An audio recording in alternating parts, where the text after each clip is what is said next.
Bismillah,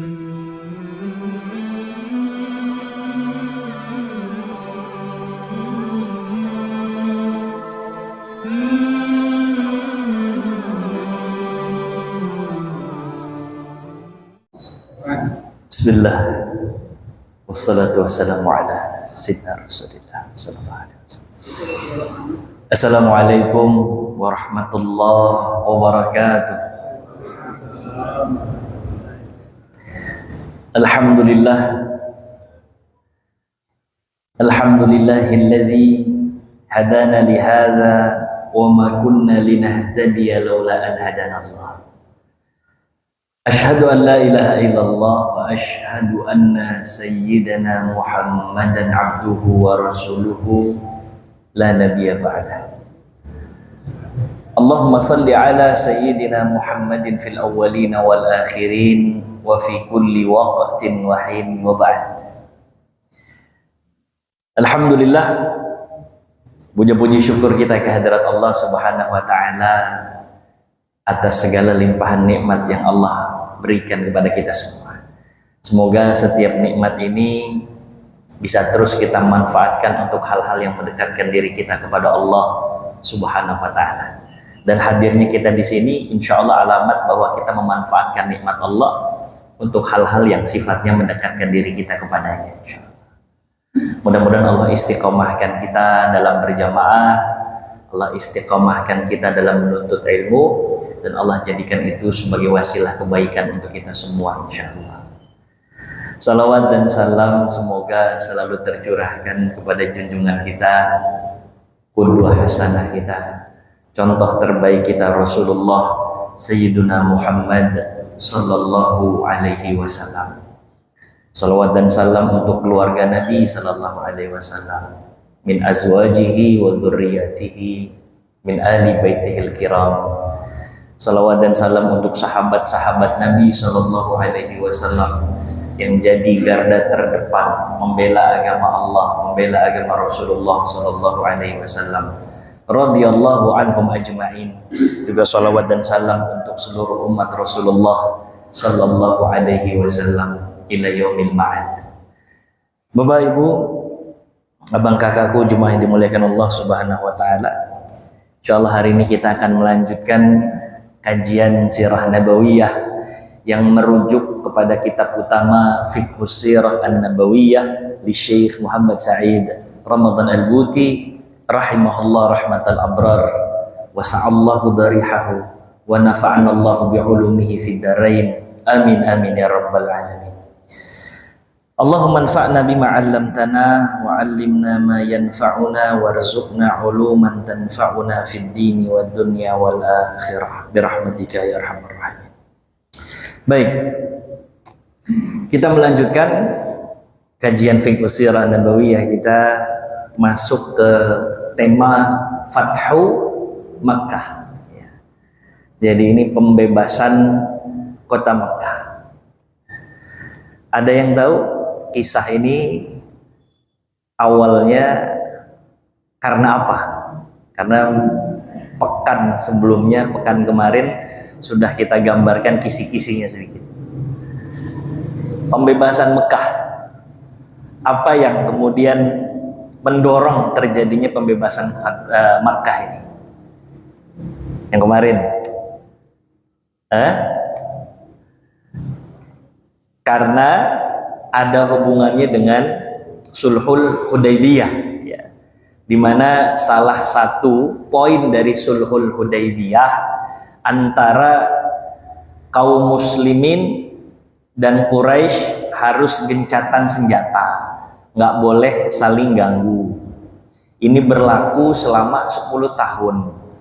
Kemudian kabilah-kabilah di luar dari kaum muslimin, juga di luar dari suku Quraisy boleh memilih apakah mereka mau untuk berada sebagai sekutu bagi kaum muslimin atau sekutunya Quraisy. Maka berlaku pula siapapun suku yang berada di lingkaran masing-masing kubu nggak boleh saling mengganggu. Itu poinnya. Nah, di tahun ke-8 setelah hijrah Rasulullah Shallallahu Alaihi Wasallam. Di tahun ke-8 berarti kurang lebih 2 tahun setelah perjanjian Hudaybiyah, kesepakatan Hudaybiyah. Ya.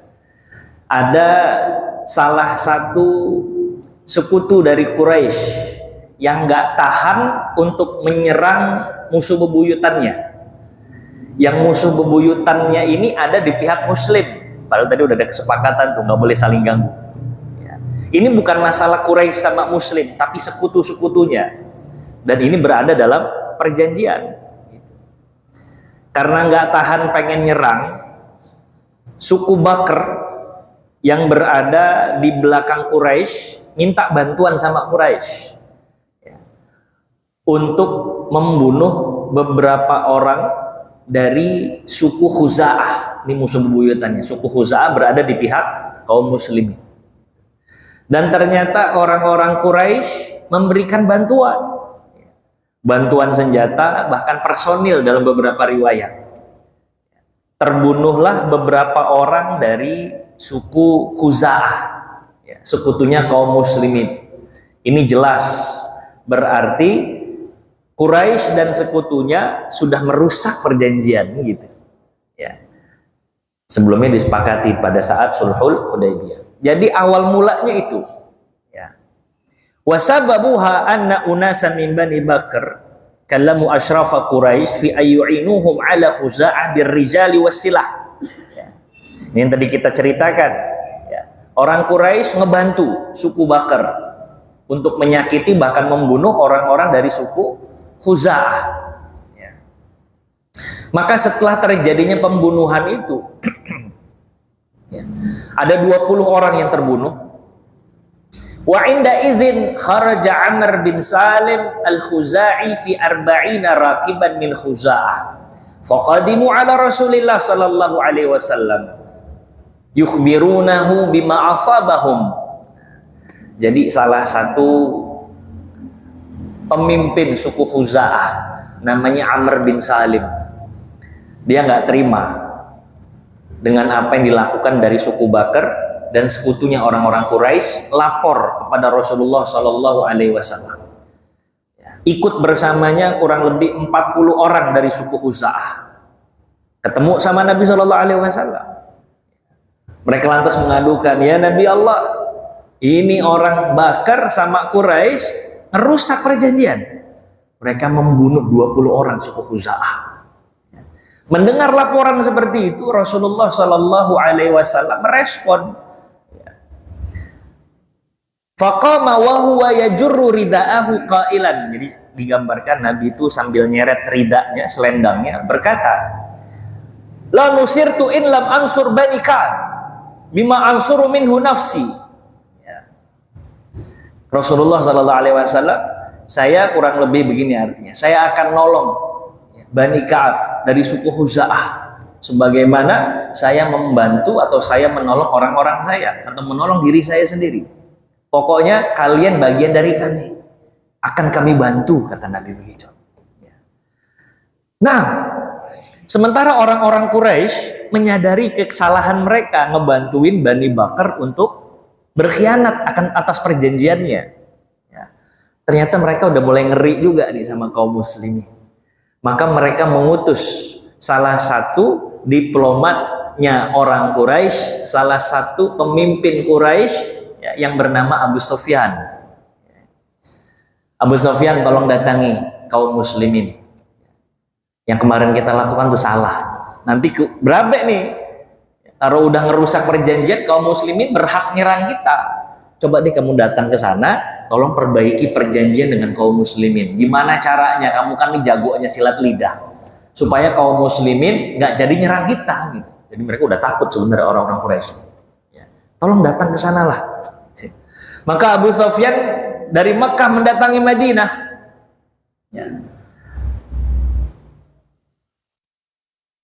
Liyujaddida al-hadnah wa yumaddiduha, untuk memperbaiki perjanjian dan kalau bisa diperpanjang lagi perjanjian kesepakatan damai itu. Wa qadima Abu Sufyan ala Rasulillah sallallahu alaihi wasallam. ketemu sama Nabi, datang sama Nabi, ya, ternyata falam yarudda alaihi syai'a. Nabi SAW nggak ngerespon apa-apa. Ya. Jadi Abu Sufyan datang, terus pengen memperbaiki perjanjian, terus kemudian memperpanjang perjanjian damai, sama Nabi nggak digubris. Ya. Sama Nabi nggak digubris. Kemudian setelah itu nggak menyerah, Abu Sufyan mendatangi Abu Bakar As-Siddiq radhiyallahu taala anhu arba. Engkau kan orang yang dicinta sama Nabi, mungkin bisa lah kasih masukan sama Nabi supaya Nabi tidak lantas menyerang kami karena kesalahan kemarin, kurang lebih begitulah. Ya. Tapi lantas Abu Bakar mengatakan radhiyallahu an, ma ana bifa'il, kalau Nabi nggak ngomong apa-apa, saya nggak bisa apa-apa. Saya nggak bisa apa-apa udah. Summa ata Umar bin Khattab, terus mendatangi Umar bin Khattab. Ya. Nah yang ini salah alamat lagi nih. Umar bin Khattab dikenal tegas gitu. Ya. Apalagi hal-hal yang menyangkut kehormatan kaum muslimin dan sekutu-sekutu kaum muslimin. Ya. Terus kemudian begitu diomongin, tujuannya Abu Sufyan datang minta tolong ngebujuk dan ngerayu Rasulullah SAW. Umar berkata, "Ana ashfa' lakum ila Rasulillah sallallahu alaihi wasallam, fa wallahi law lam ajid illa dzar la jahadtukum bih." Apa iya saya harus ngebantu kamu sementara Nabi aja ngediemin kamu, katanya. Kalaupun kamu punya kesalahan, ya, kesalahan hanya sebutir pasir, kesalahannya hanya sekecil-kecilnya binatang. Ya, kalau di sini disebutkan azar sigharun naml, ya, anak semut. Kesalahannya cuma segitu, kamu pasti akan aku perangi. Ini urusan kaum muslimin. Maka Abu Sufyan datang untuk memperpanjang perjanjian, gak dapat hasil. Ya, pulang Abu Sufyan. Wantalaqa Abu Sufyan a'idan ila Makkah khaiban.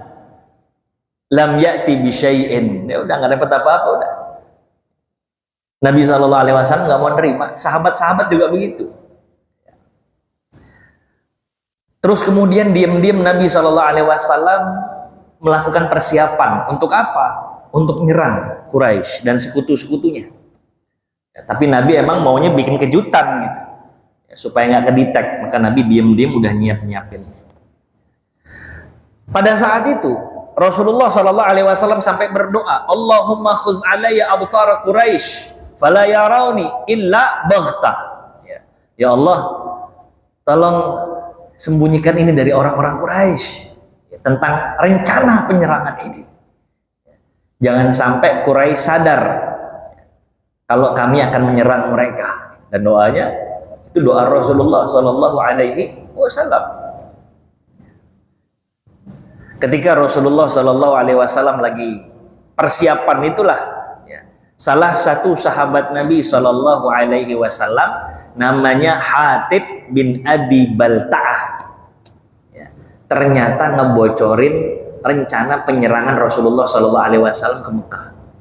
Dia kirim surat melalui seorang wanita untuk datang ke Mekah, ya, isi suratnya informasi bahwa Nabi SAW dan kaum muslimin akan nyerang mereka, siap-siap gitu. Ya. Setelah itu Allah Subhanahu wa Ta'ala menginformasikan kepada Rasulullah SAW bahwa ada salah satu di antara sahabatmu, detail sekali, namanya Hatib bin Abi Balta'ah, itu hendak membocorkan rahasia tentang penyerangan ke Mekah. Maka Rasulullah SAW setelah mendapatkan kabar itu dari Allah Subhanahu wa Ta'ala, tentu saja melalui Jibril alaihissalam, terus Rasul mengutus 3 orang sahabatnya, Sayyidina Ali bin Abi Thalib, ya, terus kemudian Az-Zubair bin Al-Awwam sama Al-Miqdad, 3 orang. Rasulullah bilang, kalian kejar seorang wanita yang membawa surat. Surat itu untuk membocorkan penyerangan kita ke kota Mekah. Bahkan Nabi SAW mengatakan, kalian cegat, ya, di tempat antara Madinah dan Mekah. Nama tempatnya itu ya, Khah, kalian cegat di sana. Maka ketiga sahabat Nabi Shallallahu Alaihi Wasallam ini langsung menggunakan kuda terbaik mereka, ngejar perempuan yang diinformasikan oleh Rasulullah Shallallahu Alaihi Wasallam. Nabi kan informasinya bukan A1 lagi, kalau ada di atas A1 sudah, nggak mungkin salah. Betul, ada seorang wanita dalam perjalanan itu dicegat sama Sayyidina Ali bin Abi Thalib dan kedua sahabat radhiyallahu anhuma. Fa inna biha za'inah. Kami ketemu sama perempuan itu. Terus kemudian fa idza nahnu bidza'ina qulna laha akhrijil kitab. Begitu ketemu tanpa ragu lagi, mana suratnya? Awalnya perempuan ini nggak mau ngaku. Ayah, kitab apaan? Surat apaan? Saya nggak bikin, bawa surat, nggak tahu apa-apa. Lantas diancam sama Ali bin Abi Thalib. Kami nggak pernah meragukan Nabi Shallallahu Alaihi Wasallam. Kalau kamu nggak mau ngasih suratnya, sesuatu yang tidak engkau harapkan akan kami lakukan pada dirimu. Dan diancam. Terus bawa nama Rasulullah Shallallahu Alaihi Wasallam. Rupanya getar juga nih perempuan. Akhirnya dikasihin, betul. Ya, ada di lipatan lengannya itu surat yang siap dikirim kepada orang-orang Quraisy di Mekah. Ketahuan lah. Nah, ini menggambarkan satu bahwa risalah nubuah Nabi itu benar adanya. Ini kan masalah ghaibiyat ya. Kok bisa-bisanya Nabi Shallallahu Alaihi Wasallam tahu?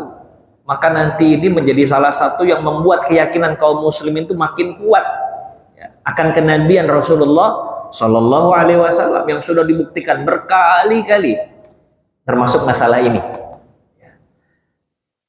Jadi Nabi bisa tahu ada perempuannya, naroknya di mana, disembunyikan di mana suratnya, itu Nabi tahu.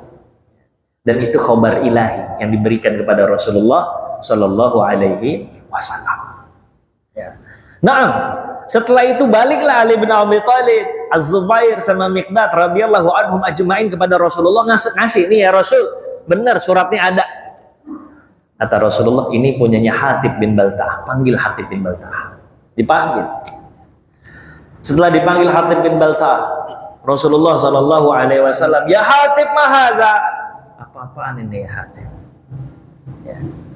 Qala ya Rasulullah, dengan rasa takutnya kepada Rasulullah Shallallahu Alaihi Wasallam, ya Rasulullah, la ta'jal alayya, jangan cepat-cepat engkau untuk membuat kesimpulan tentang kejadian ini ya Rasulullah. Kata Hatib, ya.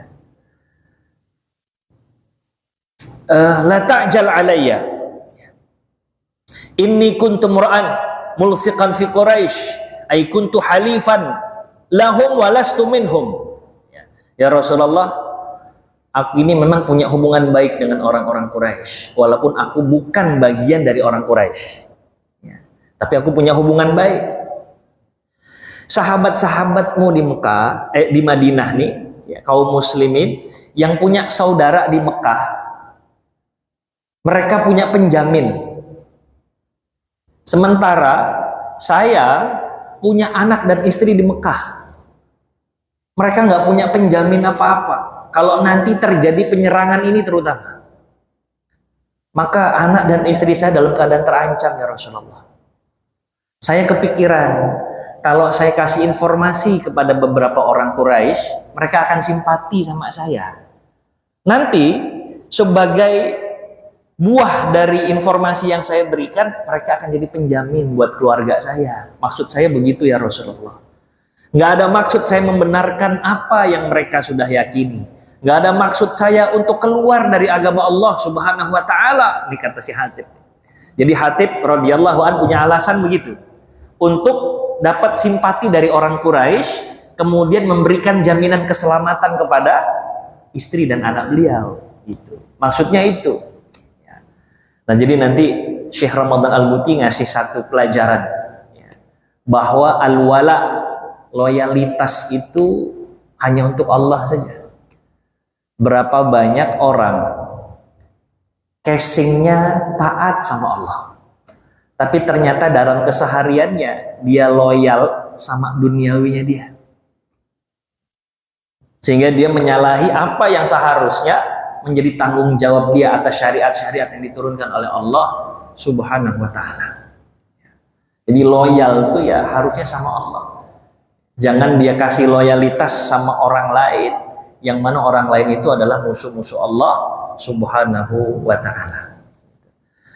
Nah, Rasulullah kan tahu ya, ini salah satu juga bagian dari keutamaan Rasulullah Sallallahu Alaihi Wasallam. Beliau bisa tahu tuh, ini orang ucapannya benar apa enggak, ucapannya salah apa enggak. Itu Rasulullah tahu itu. Ya. Makanya kalau nanti banyak orang munafik cari-cari alasan di hadapan Rasulullah Sallallahu Alaihi Wasallam, entah nggak mau ikut perang, entah nggak mau berbuat kebaikan, itu Rasulullah paham. Tapi Rasulullah nggak pernah ngurusin receh. Begitulah seorang pemimpin. Urusan-urusan receh itu ya nggak usah diurusin lagi. Ya. Sementara kalau ada orang jujur sama Rasulullah akan ditanggapi sama Rasul karena menghargai kejujurannya. Nanti ada kisah Ka'ab bin Malik misalnya. Ya. Orang-orang Quraisy, orang-orang munafik nyari alasan nggak ikut perang sama Rasulullah. Rasulullah Sallallahu Alaihi Wasallam dibiarin. Semoga Allah ngasih ampun buat kalian gitu. Padahal Rasulullah tahu mereka ini pada ngebohong semua. Nanti begitu Ka'ab bin Malik radhiyallahu an ngasih alasan, kata Rasulullah, nah kamu bener. Tapi sebagai konsekuensinya, ya kamu harus dihukum gitu. Jadi Nabi tahu, tapi sebagai seorang pemimpin, Rasul nggak ngurusin masalah receh. Gitu. Kita juga begitu. Ya. Nah, Rasulullah Sallallahu Alaihi Wasallam berkata kepada Hatib, Hatib, yang kamu ucapkan itu benar. Innahu qad sadaqakum, wahai sahabat-sahabatku, orang ini Hatib jujur dari perkataannya kepada kalian. Alasannya benar. Ya. Tapi Umar nih udah panas duluan. Karena udah dibocorin tadi informasinya kan. Ya Rasulullah, kata Umar, da'ni adribu unuqa hadzal munafiq. Wah, Umar udah panas. Biarin saya ngebunuh nih orang munafik satu. Karena udah ngebocorin yang emang kita udah sembunyi-sembunyikan. Informasinya sampai juga. Kalau tidak dihalau sama Sayyidina Ali dan sahabat. Ya. Faqala Nabi sallallahu alaihi wasallam, innahu qad syahida badran. Umar tenang. Ya. Hatib bin Balta'ah ini adalah salah satu yang ikut dalam perang Badar. Kita sudah tahu semua, kata Rasulullah, bahwa Allah Subhanahu wa taala udah ngasih privilege kepada para sahabat yang ikut serta dalam perang Badar. Jadi dapat rukhsah lah. Dapat keutamaan dari Allah. Apa? Faqala i'malu ma syi'tum qad ghafartu lakum. Allah Subhanahu wa taala mengatakan buat para ahli Badar, silahkan kalian lakukan apapun ya, karena niscaya aku akan memberikan ampunan kepada kalian. Itu khusus buat ahli Badar. Ya. Nah, jadi ahli Badar dapat privilege. Bukan berarti ahlu Badar bisa ngerjain seenaknya saja. Tapi Allah Maha tahu ahli Badar kalau dia buat kesalahan bukan kesalahan yang fatal dan vital. Ya, jadi Allah udah Maha tahu. Ya. Sehingga nanti ini menjadi pembelajaran buat kita semua. Orang alim sekalipun ada potensi untuk tergelincir. Maka kita diminta untuk senantiasa menjaga hidayah Allah Subhanahu wa taala. Sampai kapan? Hatta atanal yaqin. Sampai nanti kita diwafatkan oleh Allah Subhanahu wa taala. Jadi potensi kegelinciran itu bisa kepada siapa saja, bahkan termasuk kepada ahlu Badar. Nanti Ka'ab bin Malik juga begitu. Ka'ab bin Malik dan beberapa orang ahlu Badar tergelincir dalam urusan nggak ikut perang. Orang yang tidak ikut perang itu sebuah dosa dan kesalahan. Artinya apa? Ya semua orang bisa saja tergelincir. Selama mereka mau kembali kepada Allah Subhanahu wa taala, maka Allah akan berikan ampunan kepada mereka. Termasuk Hatib bin Balta'ah radhiyallahu taala anhu wa arda. Ya. Terus turunlah ayat dalam surah Mumtahanah, a'udzubillahi minasyaitonirrajim, bismillahirrahmanirrahim. Ya ayyuhalladzina amanu, wahai orang-orang yang beriman, la tattakhidhu aduwi wa aduwakum awliya. jangan kau jadikan musuhku dan musuh kalian itu sebagai wali. Wali ini pembantu kalian, teman setia kalian. Ya. Jangan kalian jadikan itu sebagai teman setia yang bisa menghancurkan kaum muslimin sendiri. Ya. Tulquna ilaihim bil mawaddah wa qad kafaru bima ja'akum minal haq. Kita tahu bahwa mereka itu sudah mengingkari apa yang hak dari Tuhan kalian, Allah Subhanahu wa Ta'ala. Ya. Ila akhir, ya. Sampai akhir ayat. Ila qaulihi ta'ala faqad dhalla sawa'as sabil, karena itu udah jalan yang sesat. Ya. Nah, terus lantas kemudian di 10 Ramadan Nabi SAW udah mengarah ke kota Mekah. Ya. Di 10 Ramadan ini Rasulullah SAW, 10 Ramadan Rasulullah start dari Mekah, 10 Ramadan. Ya. Rasulullah SAW mengikut sertakan suku-suku yang memang bergabung dengan kaum muslimin, dari suku Aslam, suku Ghifar, ya, suku Juhainah, ya, dan suku-suku lainnya. Mereka ketemu di sebuah tempat namanya Zahran, tempat antara Mekah dan Madinah. Jumlah mereka kurang lebih 10.000 orang. Ya. Dan informasi penyerangan ini belum sampai kepada orang-orang Quraisy. Ya. Nah, ternyata setelah Abu Sofyan itu pulang nggak dapat hasil, orang Quraisy ini gelisah. Gimana nih? Abu Sofyan kemarin minta perdamaian, diperpanjang lagi kontrak kesepakatan damai, nggak diterima. Coba berangkat lagi deh Abu Sofyan, lihat perkembangannya kayak gimana gitu. Ini Abu Sofyan berangkat untuk yang kedua kalinya. Ya. Dari Mekah menuju Madinah, ditemani sama Hakim bin Hizam, sama Badil bin Warqa, ya, untuk cari info an Rasulullah Sallallahu Alaihi Wasallam. Hatta danau ila Marri Zahran, sampai dekat sebuah tempat namanya Zahran. Ya. Terus mereka ngelihat ada api besar, api unggun besar. Ternyata pasukan Rasulullah Sallallahu Alaihi Wasallam ya lagi beristirahat di situ. Ya. Ketemu sama pasukan Rasul. Ya. Saat mereka lagi bertanya-tanya, ini pasukan besar apa ini? Lagi nyiapin api unggun dan kelihatan sekali apinya besar. Tandanya nih jumlah yang besar. Tiba-tiba mereka ditangkap sama kaum muslimin. Ya. Mereka ditangkap terus dibawa. Yang nangkep siapa? Abbas, paman Nabi Sallallahu Alaihi Wasallam. Ya. Begitu ditangkap, diserahin sama Rasulullah Sallallahu Alaihi Wasallam. Ya. Falamma ra'ahu Rasulullah Sallallahu Alaihi Wasallam qala, "Waihaka ya Abu Sufyan, alam ya'ni laka an ta'lama annahu la ilaha illallah." Ya Abu Sufyan, celaka kan? Masa iya belum mau berikrar bahwa tiada Tuhan selain Allah? Nabi udah tahu bahwa di hati Abu Sufyan ini sudah ada tanda-tanda keislaman. Ya. Maka Nabi bilang, apa iya menunggu sampai kapan lagi bersyahadat Abu Sufyan? Ya. Lantas kemudian Abu Sufyan mengatakan, bi abi anta wa ummi ma ahlamaka wa akramaka wa awsalak. Ya Nabi, sebenarnya iya, aku tahu engkau tuh lembut sekali pribadimu. Aku tahu engkau nih mulia ya Rasul. Ya Muhammad. Aku tahu ya Muhammad, engkau juga rajin untuk menjalin silaturahmi.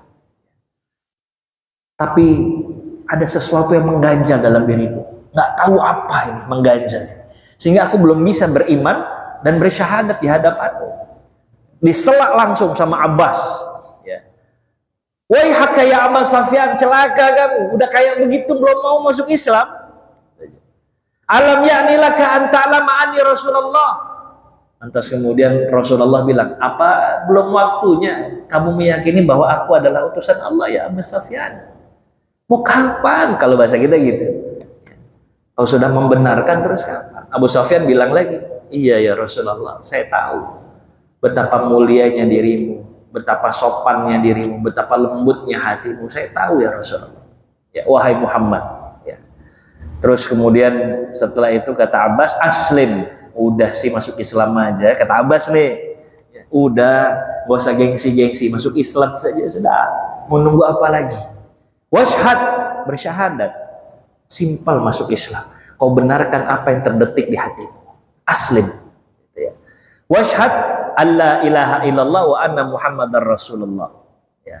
Akhirnya walaupun masih ada yang ngeganjel nih, akhirnya Abu Sofyan bersyahadat. Asyhadu alla ilaha illallah wa asyhadu anna muhammadar rasulullah. Masuklah dia ke dalam Islam. Kelak Abu Sofyan ini punya anak. Namanya siapa? Muawiyah. Muawiyah bin Abi Sufyan. Ya. Tapi yang jadi highlightnya di sini, kita nggak bisa maksain orang untuk langsung percaya 100% dengan agama ini. Tapi kalau sudah ada secercah harapan untuk dia masuk dalam agama Islam, kita terima dia dengan baik. Ya. Terima dengan baik. Nunggu sedikit lagi, maka insya Allah dia akan menerima hidayah Allah Subhanahu wa Ta'ala.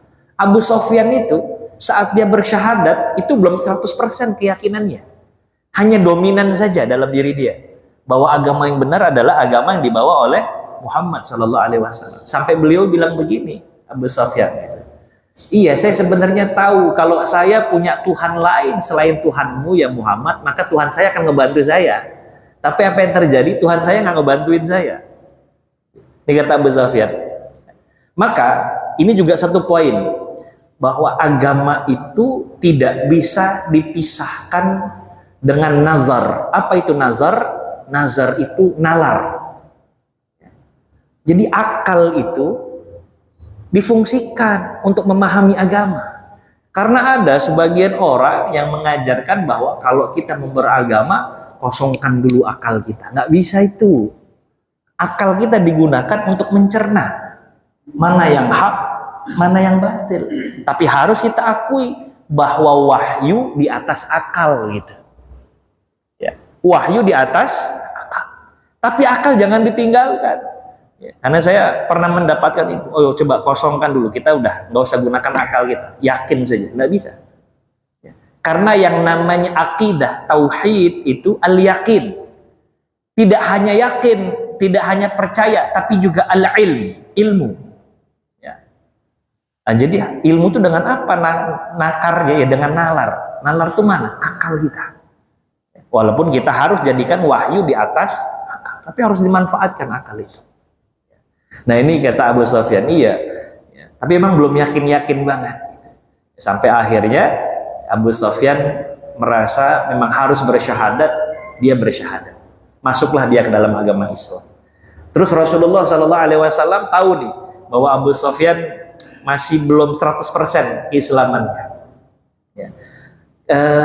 Kata Abbas gini, ya Rasulullah, Abu Sofyan ini kan udah lama jadi pemimpin Quraisy, jadi pemuka Quraisy.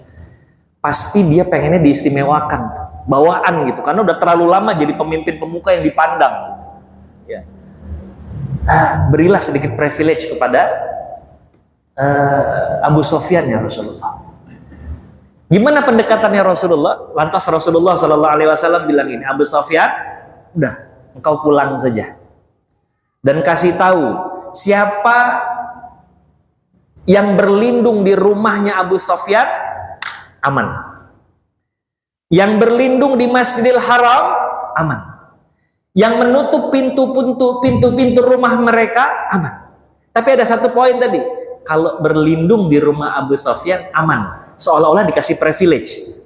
Walaupun nanti ada sebagian Ansor yang salah menangkap maksud Rasulullah SAW. Mereka kira gini, ya Allah, nih Nabi SAW kayaknya masih punya kecintaan deh sama Mekah nih, sehingga nggak berlaku adil.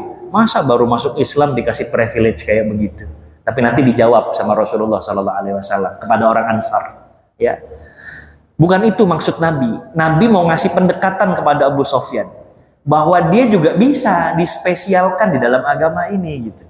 Itu nanti terbukti Abu Sofyan tuh jadi loyal sekali terhadap Rasulullah SAW karena dikasih privilege itu. Nah, jadi kita kalau mau ngasih pendekatan juga begitu, dilihat objek dakwah kita siapa, latar belakangnya gimana, dekati dengan cara yang baik, gitu. Ya, seperti Rasulullah Shallallahu Alaihi Wasallam ngasih sedikit privilege kepada Abu Sofyan. Ya. Nah, Rasulullah Shallallahu Alaihi Wasallam titip pesan untuk lebih menguatkan hati Abu Sofyan berada di pihak Allah, di pihak Rasulullah Shallallahu Alaihi Wasallam. Disuruh pamannya Abbas, ini Abbas ini paman Rasulullah Shallallahu Alaihi Wasallam, radhiyallahu anhu. Abbas, tolong nanti tahan, maksudnya jangan biarkan Abu Sofyan bergerak terlalu jauh, biar dia lihat dulu gimana nih pasukan kita yang loyal terhadap agama Allah Subhanahu Wa Taala. Di sebuah tempat, kita akan lewat tempat itu, disetting nih sama Rasul. Betul, ya, di tempat yang sudah ditentukan, ya, di sebuah lembah itu. Terus kemudian parade pasukan Rasulullah ini lewat. Pertama dari Bani Sulaim. Kata Abu Sofyan, Abbas, itu pasukan Nabi. Iya. Itu dari mana itu? Kata Abbas, oh itu Bani Sulaim. Kata Abbas, Mali Wali Sulaim. Oh udah, saya nggak ada urusan sama Bani Sulaim. Ya. Terus kemudian hatta marra bihi Rasulullah sallallahu alaihi wasallam fi katibati fi al-muhajiruna wal ansar. La yara minhum illa al-hadak min al-hadid. Wa qala subhanallah ya Abbas, man haula. Parade, ya, pasukan demi pasukan lewat sampai kemudian pasukan Muhajirin dan Ansor yang lewat. Jumlahnya banyak. Mereka mengitari Rasulullah Sallallahu Alaihi Wasallam seolah menjadi tamengnya Rasulullah Sallallahu Alaihi Wasallam. Pemandangan itu yang menakjubkan bagi seorang Abu Sofyan. Nggak pernah dilihat pemandangan seperti ini. Sampai Abu Sofyan terkesima nggak ngenalin. Man haula ya Abbas. Itu siapa itu pasukannya Abbas? Terus Abbas bilang, itulah pasukannya Rasulullah Sallallahu Alaihi Wasallam minal muhajirin wal ansar. Itu muhajirin sama ansar, ente nggak kenal. Itu muhajirin sama ansar. Lantas kemudian dengan terkesimanya, ya, beliau mengatakan, mali ahadin bihaula qibal wala taqa wallahi ya abul fadl laqad asbaha malik ibnu akhika al-ghadata aziman. Ini benar-benar sesuatu yang luar biasa. Kelak nggak akan ada yang bisa ngalahin lagi.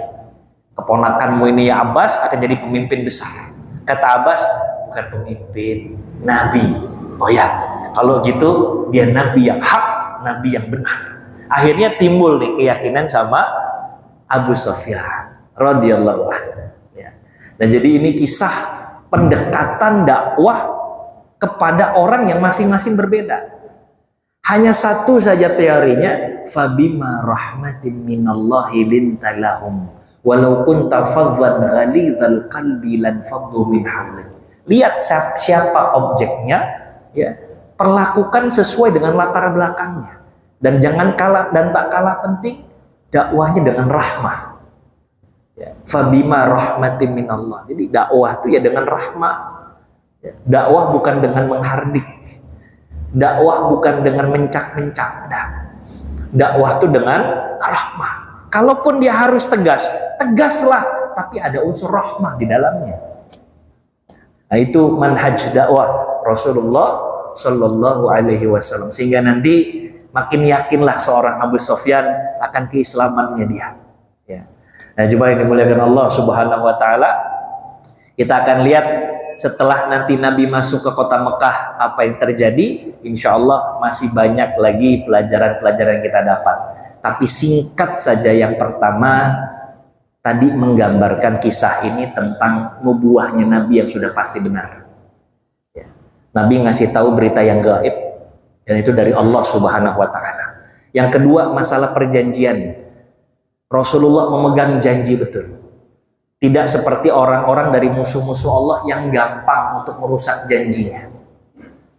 Orang-orang Quraisy merusak janji, sementara Nabi membela suku Khuza'ah karena perjanjian yang Rasulullah SAW buat. Jadi masalah janji ini, baik ini sifatnya individu atau bahkan sifatnya lebih luas lagi, memegang janji bagian dari sifat dan karakter kaum muslimin. Jadi peganglah janji kita. Orang yang gampang merusak janji dicirikan sebagai orang munafik. Mudah-mudahan kita terhindar dari itu. Insya Allah kita lanjutkan di pertemuan berikutnya. Allahu waliyut taufiq wallahu khairul musta'an. Kita tutup dengan bersama membaca kafaratul majlis. Subhanakallahumma wa bihamdika asyhadu an la ilaha illa anta astaghfiruka wa atubu ilaik. Wassalamualaikum warahmatullahi wabarakatuh.